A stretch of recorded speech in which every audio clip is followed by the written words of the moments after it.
Ju njohim me edicionin informativ të lajmeve. Kjo është Radio 7. Qeveria shqiptare nuk të riqet nga projekti i Zvërnecit. Kryeministri Edi Rama publikoi në rrjetet sociale pamje nga një prej resorteve turistike në Greqi për të cilin ka patur kundërshtim përpara nisjes së ndërtimit të tij. Shefi i qeverisë vlerësoi se Shqipëria duhet të ketë investimet e saj madhore turistike, si Costa Navorino. Për kryeministrin, Zvërneci pritet të jetë një nga destinacionet më të rejse në këtë anë të Mesdheut. Në 35 vjetorin e Partisë Socialiste të zhvilluar në qytetin e Beratit, Rama tha se Zvërneci do të jetë një zonë e mbrojtur e kategorisë 5.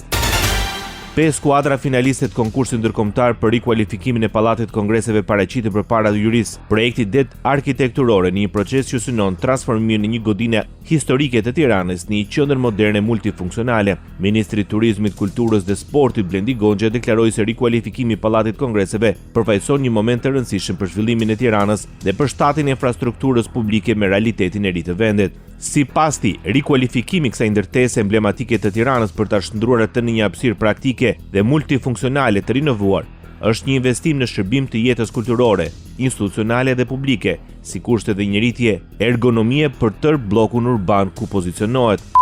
Nuk bëhet fjalë vetëm për një godinë me kapacitete më të mëdha, bëhet fjalë për një infrastrukturë avangard, të aftë të pres evente elitare, ndërkombëtare, të përmasave edhe më të mëdha, artistë të njohur botëror, kongrese më të mëdha, samite, ekspozita dhe aktivitete që kërkojnë standardet më të larta teknike, logjistike, operative dhe organizative.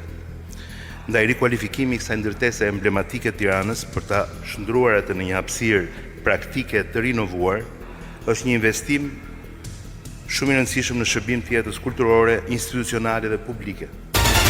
Ministri i Transportit Maqedonisë së Veriut Aleksandar Nikolovski mund të jetë vendosur në pikpyetje ndërtimi i autostradës Trebenish-Qaftan. Ai deklaroi se në bashkëpunim me UNESCO do të përcaktohet traseja përfundimtare e saj. Sipas tij, UNESCO e konsideron problematike trasen e propozuar, por qëndrimi përfundimtar pritet të bëhet i ditur në fund të qershorit ose në fillim të korrikut. Nga Ministria e Transportit njoftojnë se Nikolovski ka theksuar se do të bëhen të gjitha përpjekjet për të dëshmuar se traseja aktuale është zgjidhja më e mirë.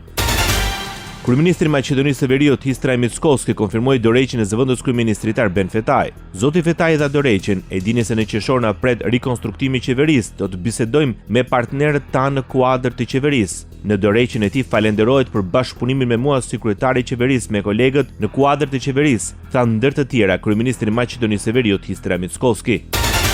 Qeveria në detyrë e Republikës Kosovës miratoi themelimin e fondit të detyrueshëm kujdesit shëndetësor të Republikës Kosovës. Krahas saj me kërkesë të Ministrisë së Shëndetësisë është miratuar ndarje e mjeteve buxhetore në një shumë prej rreth 400.000 euro për zbatimin e marrëveshjes me trupat e Organizatës Kombeve të Bashkuara. Në mbledhje u miratua ndarje e mjeteve buxhetore në një vlerë për rreth 153.000 euro me qëllim realizimin e 3 aktiviteteve në kuadër të Oktober Tech, një nisëm që bashkon ngjarjet më të mëdha të teknologjisë dhe inovacionit në Kosovë. Ndoqët lajmet shkurt në Radio 7, zëri pozitiv i qytetit.